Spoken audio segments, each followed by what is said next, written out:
Africa में शीत युद्ध का आगमन 1956 में हुआ, जबकि सोवियत संघ ने लाइबेरिया के नए राष्ट्रपति को शपथ समारोह के अवसर पर वहां एक प्रतिनिधिमंडल भेजा। उष्णकटिबंधीय अफ्रीका में आधिकारिक तौर पर यह पहला सोवियत प्रतिनिधिमंडल था और विकासशील देशों के प्रति सोवियत नेता खुश्चेव के एक नए गतिशील दृष्टिकोण का स्पष्ट परिचायक था। 1945 का वर्ष अंतर्राष्ट्रीय संबंधों के इतिहास में अति महत्वपूर्ण है। इसी वर्ष द्वितीय विश्व युद्ध का अंत तथा शीत युद्ध का सूत्रपात हुआ। दोनों महाशक्तियां अर्थात संयुक्त राज्य अमेरिका तथा सोवियत संघ दो भिन्न सामाजिक आर्थिक व्यवस्थाओं का प्रतिनिधित्व करते थे। शक्ति के दृष्टिकोण से संयुक्त राज्य अमेरिका पश्चिम गुट का प्रतिनिधित्व करने वाले विश्व पूंजीवाद का नेता बन गया, जबकि सोवियत संघ पूर्वी गुट का प्रतिनिधित्व करने वाले विश्व समाजवाद के नेता के रूप में उभरा। इस इकाई में हमारा उद्देश्य यह जानना है कि शीत युद्ध की प्रतिक्रिया में एशिया और अफ्रीका के देशों ने गुटों की राजनीति से दूर रहने की नीति अपनाई। इसलिए गुटनिरपेक्षता आक्रामक गुट निर्माण को चरितार्थ करने वाले शीत युद्ध के विरुद्ध एक प्रतिक्रिया थी। एशिया एवं अफ्रीका के कमजोर राष्ट्र तथा नवीन स्वतंत्र राष्ट्रों ने अपने आप को सुरक्षित करने की आवश्यकता महसूस की। 9.2 अफ्रीका में शीत युद्ध का आगमन। साम्यवादी खतरे के विरुद्ध भूमंडलीय संघर्ष में संयुक्त राज्य अमेरिका अफ्रीका को पश्चिमी सुरक्षा प्रणाली में शामिल करने के पक्ष में था। उसने पश्चिम एशिया की एक दक्षिणी पंक्ति सदर्न टियर के निर्माण में इथियोपिया को स्वाभाविक तौर पर शामिल किया। 1951 के नैरोबी सम्मेलन तथा 1954 में डकार सम्मेलन में संयुक्त राज्य अमेरिका ने अफ्रीका को न ही नाटो की सुरक्षा प्रणाली में शामिल करने पर जोर दिया। इस स्थिति में सोवियत संघ को कोई फायदा नहीं हुआ। स्टालिन की मृत्यु के उपरांत ही सोवियत संघ अफ्रीकी मामलों में नतिशील हुआ। अफ्रीका में उसका पहला अनुभव गिनी के साथ हुआ। यह अनुभव खुश्चेव की प्रारंभिक गतिशीलता का परिणाम था। गिनी के फ्रांस से तीव्रता से संबंध विच्छेद का उपनिवेशवाद के विरुद्ध एक निर्णायक आघात के रूप में स्वागत हुआ। वैसे इस घटना की शेष महाद्वीप में पुनरावृत्ति की कोई आशा नहीं थी। फरवरी 1959 के बाद से सोवियत संघ ने मिनी वो उन कृषि उत्पादों को खरीदने का प्रस्ताव किया जिनकी अब फ्रांस को आवश्यकता नहीं थी। प्रारंभ में $35 करोड़ की मदद की बदौलत गिनी को बिना किसी नकद भुगतान के सोवियत उपकरणों के आयात करने का अवसर प्रदान किया गया। 1961 में गिनी के विदेशी व्यापार में मांग लेने वाले समाजवादी देशों की संख्या लगभग 35% हो गई थी। मार्च 1960 में बैंकी स्लोवाकिया ने गिनी को पहली बार अस्त्र-शस्त्र प्रदान किए। इससे पहले दिसंबर 1958 में गिनी ने संयुक्त राज्य अमेरिका से सैनिक सहायता की प्रार्थना की थी और इस संबंध में अमेरिका ने कोई प्रत्युत्तर नहीं दिया था। सोवियत संघ अब विशेष रूप से घाना के साथ साथ अन्य अफ्रीकी देशों को भी गिनी की तरह सैनिक सहायता देने को तैयार था। अगस्त 1960 में जबकि अमेरिका अकोसोम्बो बांध परियोजना के निर्माण में योगदान देने के प्रश्न पर हिचकिया रहा था, खुश्चेव ने गिनी के प्रतिनिधिमंडल के समक्ष इस बांध को बनाने का प्रस्ताव रखा तथा गिनी को $4 करोड़ का ऋण देने की इच्छा प्रकट की। 1960 की शुरुआत में कीनिया तथा सोमालिया स्वतंत्र हुए, लेकिन इथियोपिया से सीमा विवाद के कारण स्थिति खराब थी। सोमालिया के अयुक्त संयोजनवाद इरेडेंटिज्म से घबराकर इथियोपिया सरकार ने इस बात पर जोर दिया कि सोमालिया की स्वतंत्रता को सीमाओं के अंतिम निर्धारण के अंतर्गत किया जाए, जैसा कि 1948 को समझौते में व्यवस्था थी। इसके लिए इथियोपिया के सम्राट ने मॉस्को की सहायता लेने की कोशिश की। 1959 के अंत में मॉस्को ने इथियोपिया सम्राट के 10,000 प्रहरी सैनिकों को प्रशिक्षण देने के साथ साथ इथियोपिया को इरिट्रिया में एक तेलशोधक कारखाने तथा एक प्रौद्योगिकी संस्थान खोलने के लिए $10 करोड़ ऋण देने का वादा किया। अफ्रीका के संबंध में खुश्चेव की यह स्पष्ट नीति थी कि एक और अफ्रीकी देशों तथा पश्चिमी शक्तियों के मध्य विवादों में स्पष्ट निर्णय लिए जाए तो दूसरी ओर अंत अफ्रीकी संघर्षों में हस्तक्षेप की नीति रहे। 1963 में कीनिया की स्वतंत्रता की पूर्व संध्या पर सोमालिया को अमेरिका, जर्मन संघीय गणतंत्र तथा इटली से $1 करोड़ की सैनिक सहायता इस लिखित शर्त के आधार पर मिली कि वह किसी अन्य स्रोत से सैनिक सहायता स्वीकार नहीं करेगा। इसी समय मोगदिशु में मॉस्को की और मुड़ना बेहतर समझा। मॉस्को ने उसे बिना किसी शर्ते $2.2 करोड़ अधिक देने का प्रस्ताव किया। इसके बाद सोवियत संघ ने इथियोपिया को सोमालिया से ज्यादा सहायता देने का प्रस्ताव किया, बशर्ते वह इथियोपिया अमेरिका से सैनिक संबंध तोड़ दे। सोवियत संघ ने कीनिया में भी अपना प्रभाव बढ़ाने की कोशिश की। कीनिया एक ऐसा देश था जिसमें स्वतंत्रता के पूर्व से ही सोवियत दिलचस्पी थी। 2.1 कांगो संकट। यह विरोधाभास था कि कांगो संकट, जो कि द्वीपनिवेशवाद का एक प्रमुख संकट माना जाता था, यह प्रदर्शित करने में असफल रहा कि शीत युद्ध के उत्कर्ष में सोवियत संघ की अफ्रीका में अमेरिकी उपस्थिति को रोकने की कितनी इच्छा थी। शुरू से ही कांगो की घटनाएं सोवियत संघ के प्रतिकूल थीं। एक जोरदार तरीके से संयुक्त राज्य अमेरिका, बेल्जियम तथा संयुक्त राष्ट्र ने सोवियत संघ की अलग रखने का निर्णय लिया। सोवियत संघ के आशिका में भी प्रमुख मित्र घाना व गिनी थे, जो कि भौगोलिक तौर पर कांगो से दूर थे। इसीलिए सोवियत संघ के पास कांगो में प्रभाव डालने का कोई सूत्र नहीं था। संयुक्त राष्ट्र में सोवियत संघ ने पश्चिमी तथा अफ्रीकी एशियाई प्रस्तावों पर अधिकाधिक संशोधन प्रस्तुत किए। पैट्रिस लुमुम्बा के विरोधियों द्वारा जानबूझकर बनाए गए साम्यवाद विरोधी नाटक के बावजूद सोवियत संघ का रुख नत्र था। खुश्चेव ने यह घोषणा की कि ये आक्रमण को रोकने के लिए निर्णायक कदम उठाने को तैयार हैं। पहले कदम के रूप में सोवियत संघ ने खाद्य पदार्थ भेजे तथा इसके साथ साथ एक घाना सैनिक टुकड़ी पैट्रिस लुमुम्बा को उपलब्ध कराई, जिससे लुमुम्बा की सेना कसाई प्रांत पर फिर से कब्जा करने में सफल हुई। लेकिन उसने कांगो हवाई अड्डे पर किसी भी विदेशी हवाई जहाज की उतारने की इजाजत नहीं थी। यह उपाय विशेष रूप से सोवियत संघ के हस्तक्षेप को रोकने के लिए किया गया था।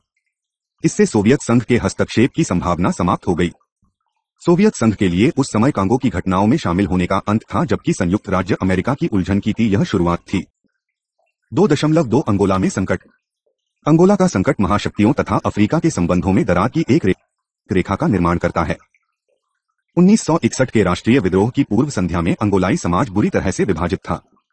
राष्ट्रीय संग्राम पुर्तगाली साम्राज्य द्वारा तराशे जातीय विभाजनों को समाप्त करने में असफल रहा था।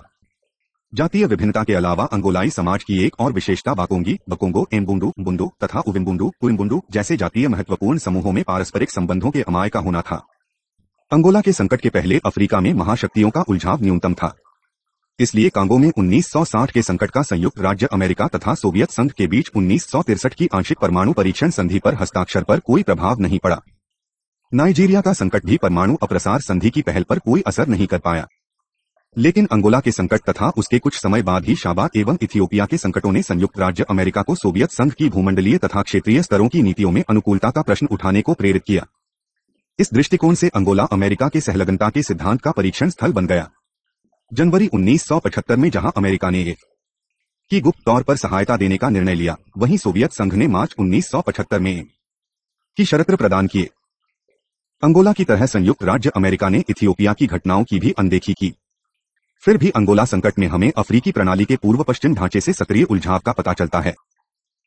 इस तरह से अंगोला संकट महाशक्तियों के हस्तक्षेप के भूमंडलीय तथा स्थानीय क्षेत्रों के पारंपरिक पृथक्करण से अलग था। दोनों महाशक्तियों की गतिविधियों से अफ्रीका में उनका उलझाव बढ़ गया। 2.3 हॉर्न ऑफ अफ्रीका। अफ्रीका के हार्न में महाशक्तियों के हस्तक्षेप का कारण एक सामरिक क्षेत्र में सैनिक सुविधाएं हासिल करना था। संयुक्त राज्य अमेरिका की इथियोपिया में उपस्थिति उस देश को लोकतंत्र का एक प्रतिमान बनाने के उद्देश्य से नहीं थी। इसी प्रकार सोवियत शस्त्र सोमालिया को समाजवाद का आदर्श बनाने के लिए नहीं भेजे गए थे।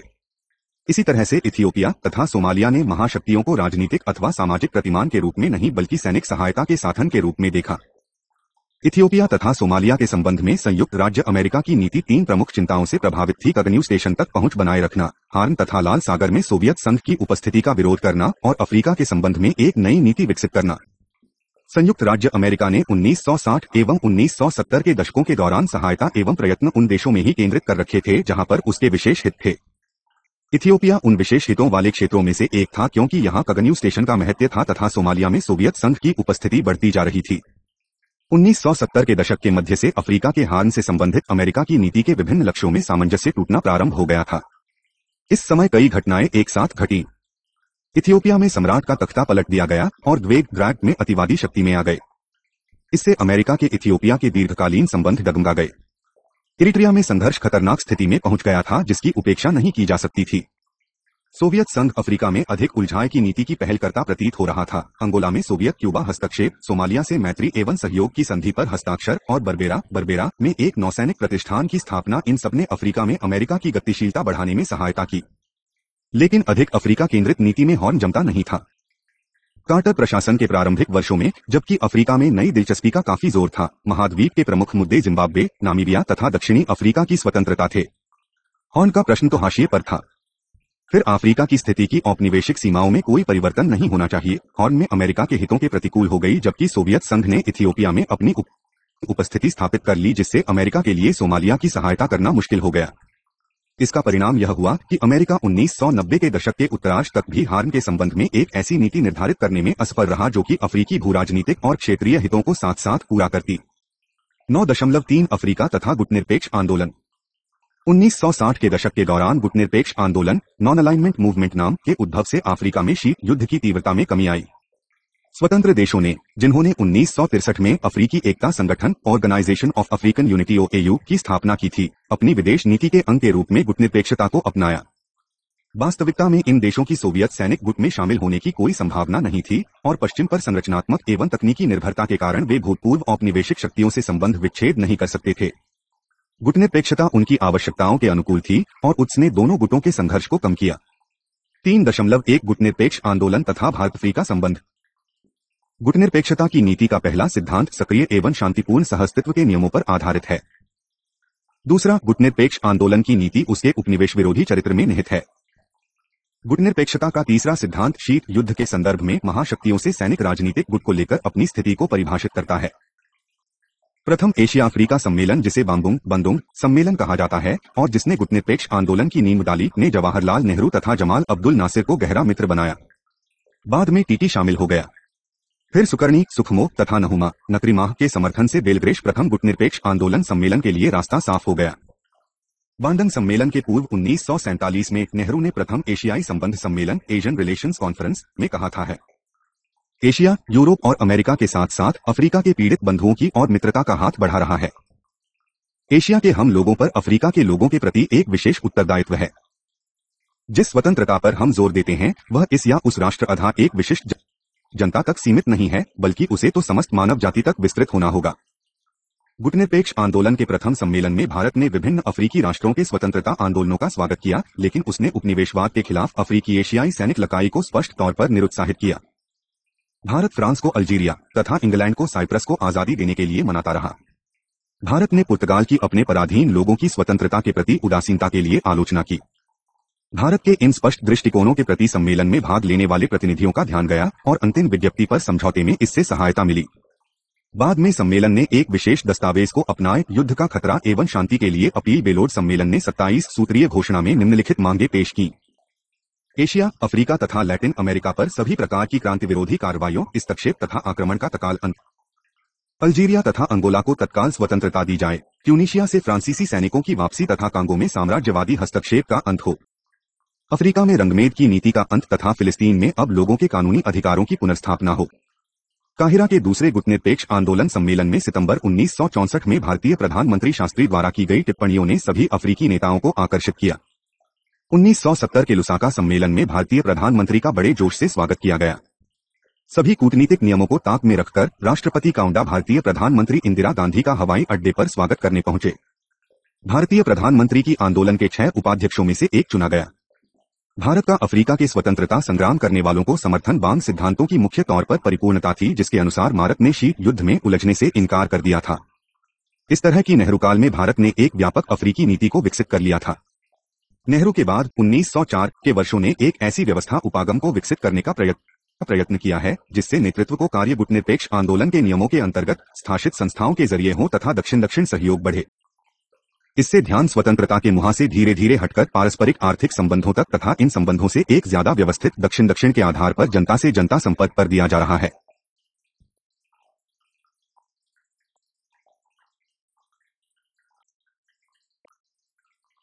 तीन 3.2 गुटनिरपेक्ष आंदोलन तथा अफ्रीका।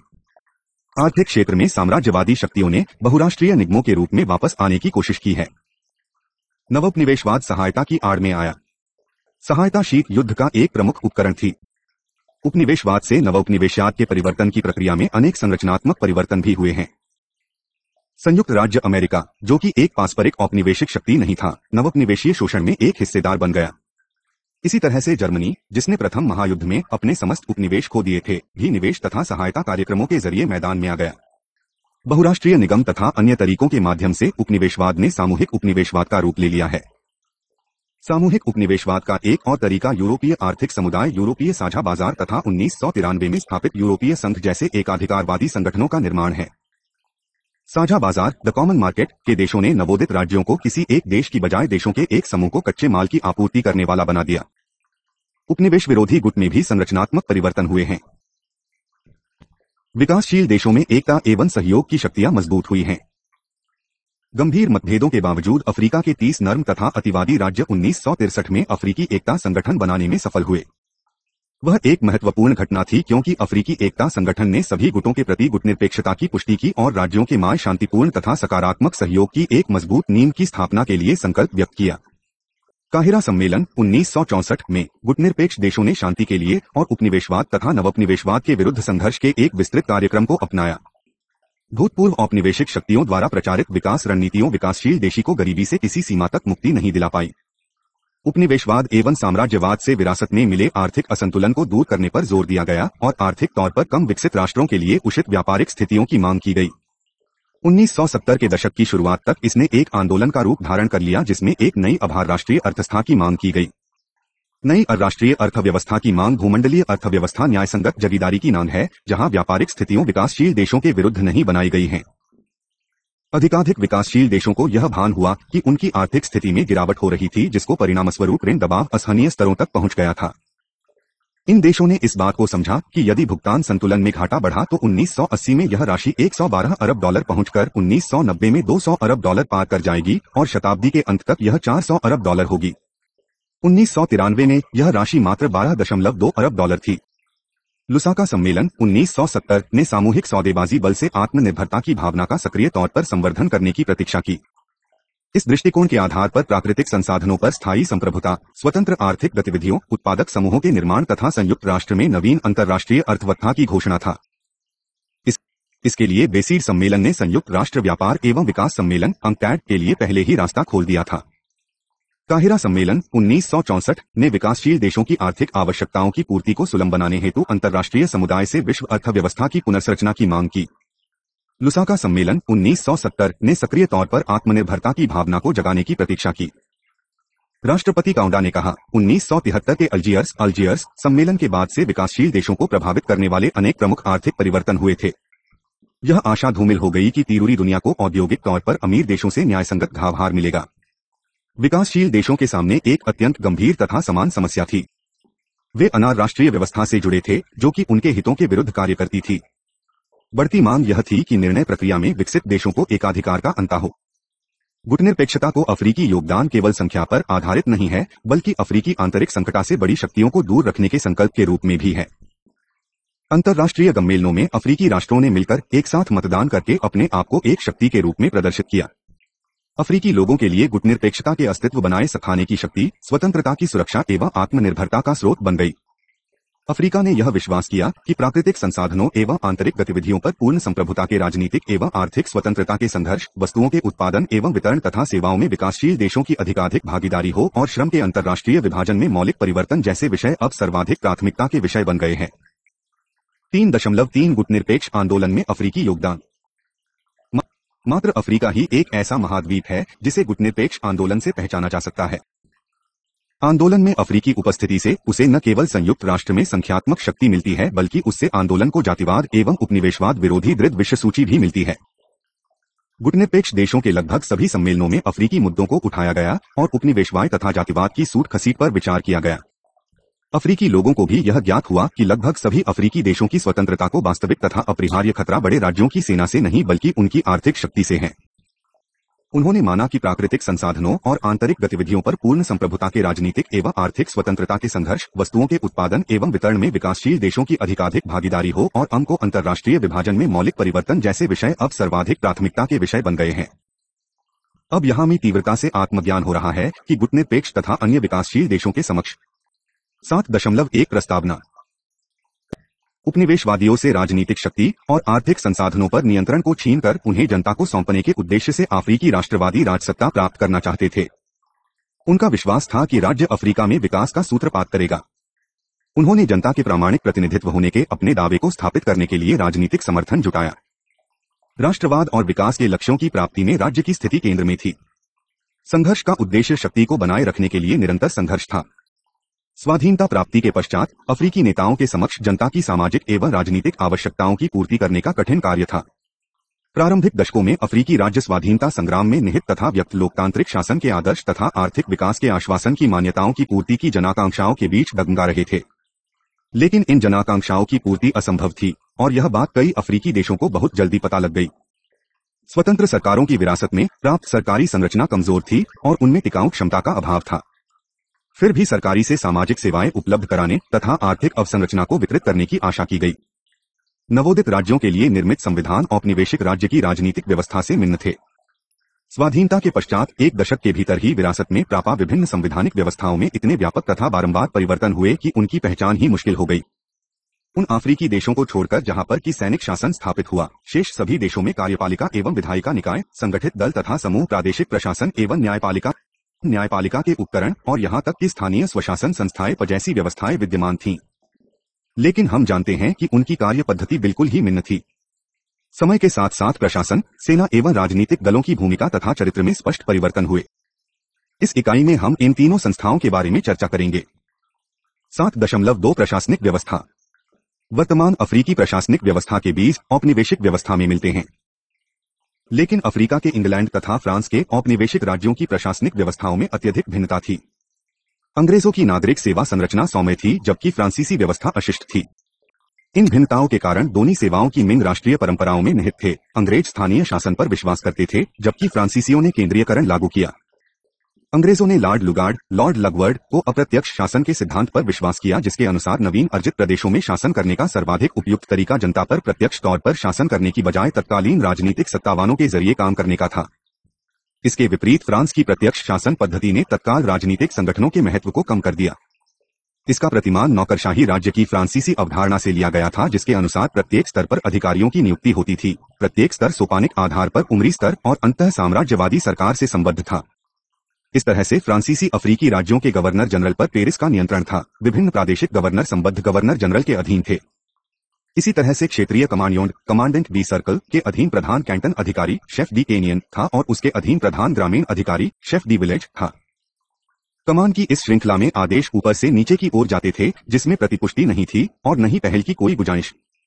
लेकिन सभी अफ्रीकी प्रशासन न्यूनाधिक सीमा में स्थानीय शासन की एजेंसी के रूप में देशी सत्ताधिकारियों पर निर्भर करते थे।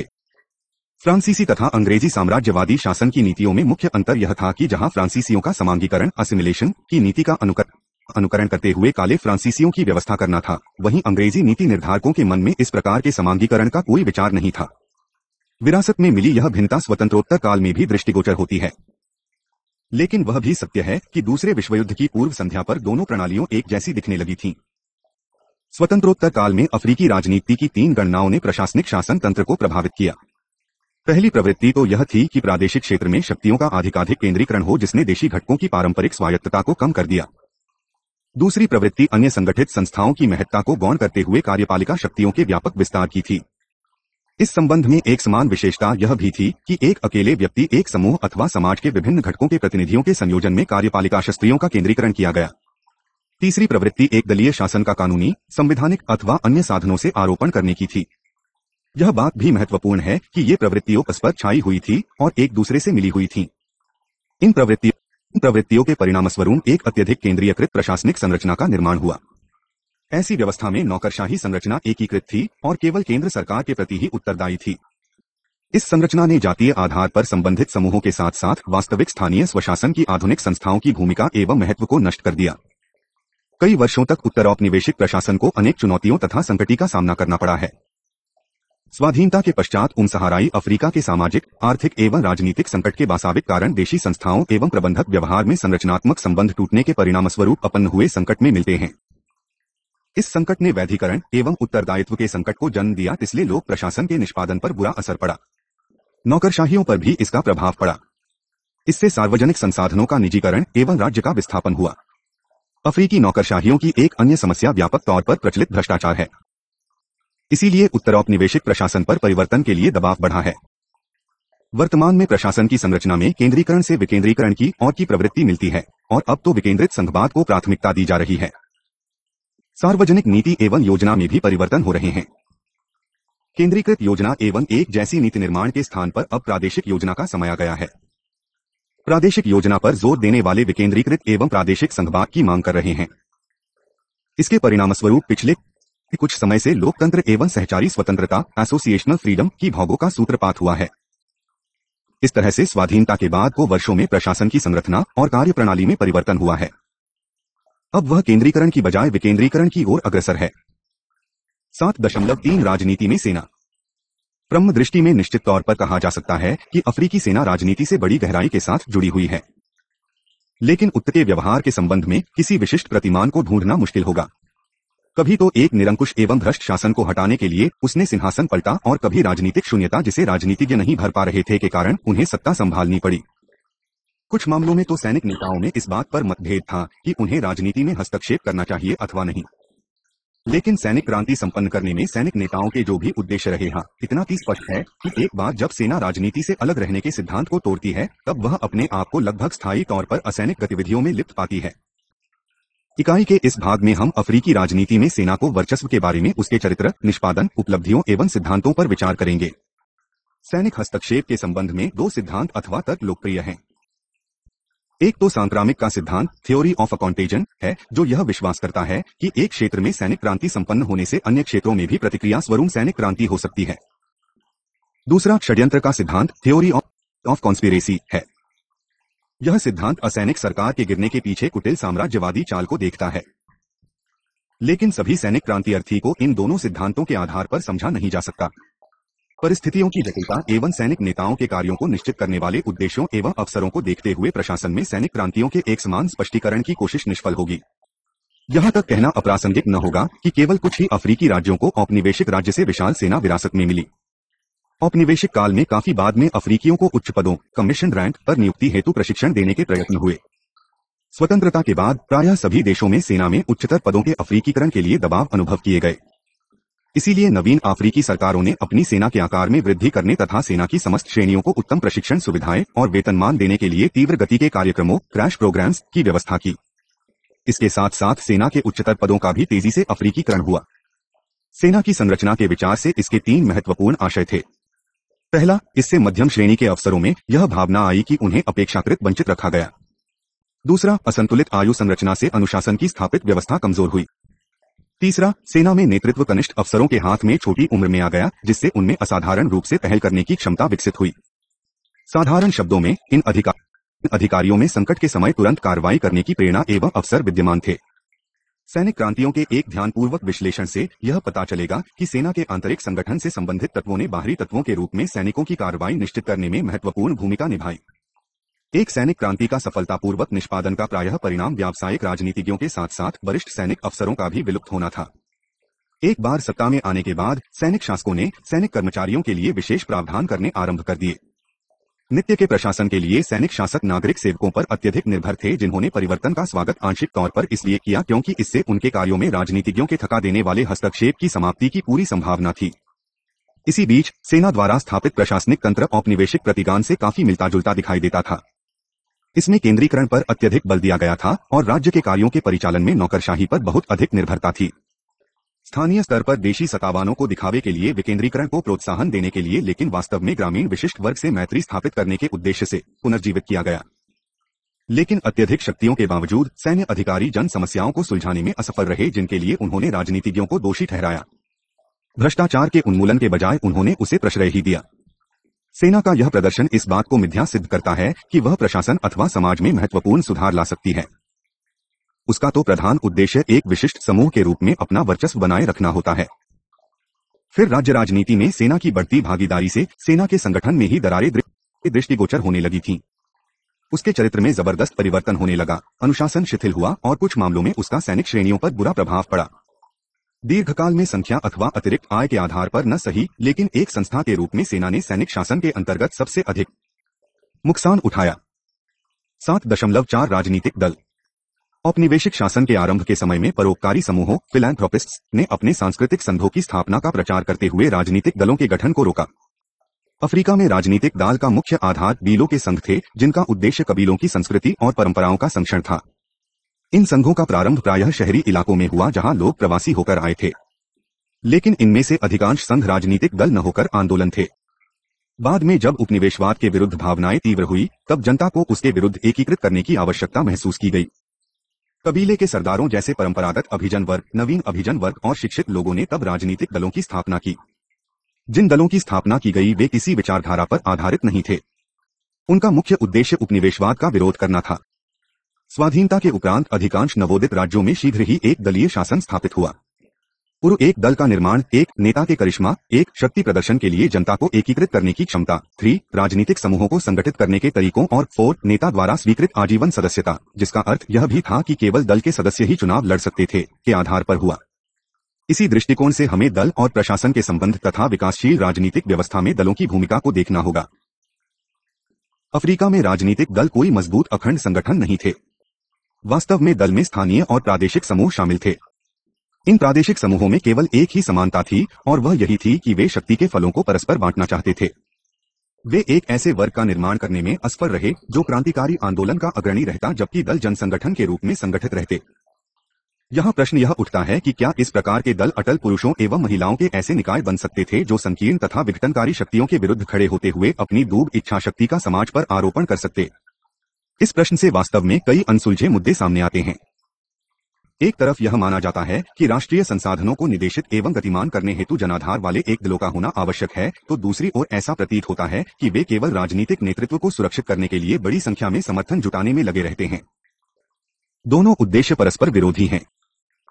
यदि राष्ट्र को इकट्ठा करने का उद्देश्य कुछ सामाजिक एवं आधुनिक लक्ष्यों की प्राप्ति है तो दल को परिवर्तन का चालक बनना होगा। लेकिन यदि उद्देश्य स्थापित राजनीतिक व्यवस्था की सुरक्षा मात्र है तो दल प्रशासन के उपकरण बनने के अतिरिक्त कोई अन्य भूमिका नहीं निभा सकता। उपर्युक्त बात को ध्यान में रखते हुए अब हम एक दलीय शासन व्यवस्था में राजनीतिक दलों की भूमिका का परीक्षण कर सकते हैं। अफ्रीकी राजनीति की भाषा को देखते हुए यह समझाया जा सकता है कि अफ्रीकी नेताओं ने एक समय में दलों को सामाजिक एवं राजनीतिक परिवर्तन का सबसे महत्वपूर्ण वाहन क्यों माना। सबसे पहले दल उपनिवेशवाद के विरुद्ध गुलाम लोगों के एक समान मोर्च का प्रतिनिधित्व करता था। दूसरा, दल राष्ट्रवादी नेताओं का एक मौलिक हस्तशिल्प था, जबकि औपनिवेशकों से विरासत में प्राप्त प्रशासनिक संरचना को अविश्वसनीय माना गया। तीसरा, प्रशासन के अफ्रीकीकरण करने के लिए दल को उस मंडार रिजर्व के रूप में देखा गया जिसमें से नए लोग भर्ती किए जा सकते थे। वास्तव में प्रशासन से अधिक दल विश्वसनीय प्रतीत हुए। उत्तरौपनिवेशिक व्यवस्था के निर्माण हेतु शासकों ने दल को बहुत सारे कार्य सौंपे। दल सरकार के सभी उपकरणों का पर्यवेक्षक, नियंत्रण एवं समन्वय करता था।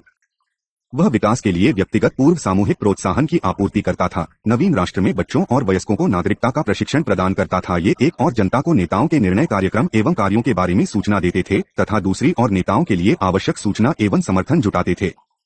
इस तरह से दल जनता तथा नेताओं और केंद्र तथा स्थानीय क्षेत्रों के बीच संचार का प्रमुख उपकरण था। इस तरह से दल राज्य के सहगामिनी हो गया। ऐसे राज्य जिनका चित्रण क्रांतिकारी केंद्रीकृत राज्य के रूप में हुआ, उनमें दल की जनता को एकजुट करने की भूमिका पर अधिकाधिक जोर दिया गया। लेकिन आइवरी कोस्ट तथा कीनिया जैसे राज्यों में, जहां दलीय प्रणाली में कोई प्रतिस्पर्धा नहीं थी, में ऐसा कोई जोर नहीं दिया गया। अंत में एक दलीय प्रणाली में दल अपने पुराने मूल प्रयोजन को भुला बैठते हैं और अपने अस्तित्व को बनाए रखना ही उनका मूल प्रयोजन हो जाता है। सरकार में अपने सुयोग्य वर्ग के शामिल हो जाने से प्रायः दल अपनी मूल जीवन शक्ति खो बैठे। समाज के सपांतरण के किसी वैकल्पिक उपकरण का प्रतिनिधित्व करने की बजाय के सरकार में प्रमाद बनकर रह गए हैं। 1900 के दशक में जब प्रशासन में अंतर्राष्ट्रीय मुद्रा कोष के दबाव में संरचना समायोजन कार्यक्रम की वजह से लोकतंत्र को लागू करने के लिए बहुदलीय प्रणाली का पुनर्सर्जन हुआ, तब जातीय, कबीलाई एवं प्रादेशिक बंधुत्व के आधार पर कई राजनीतिक दलों का उदय हुआ। विभिन्न राजनीतिक दलों के उदय से राजमक्ति एवं राष्ट्रीय संसाधनों पर नियंत्रण के लिए प्रतिस्पर्धा में वृद्धि हुई है। संकीर्ण वर्ग अथवा जातीय समूहों पर आधारित राजनीतिक दलों में राष्ट्रीय एकता एवं दूरगामी सामाजिक परिवर्तन के प्रति कोई दिलचस्पी नहीं है। राजनीतिक दलों में, चाहे वह एक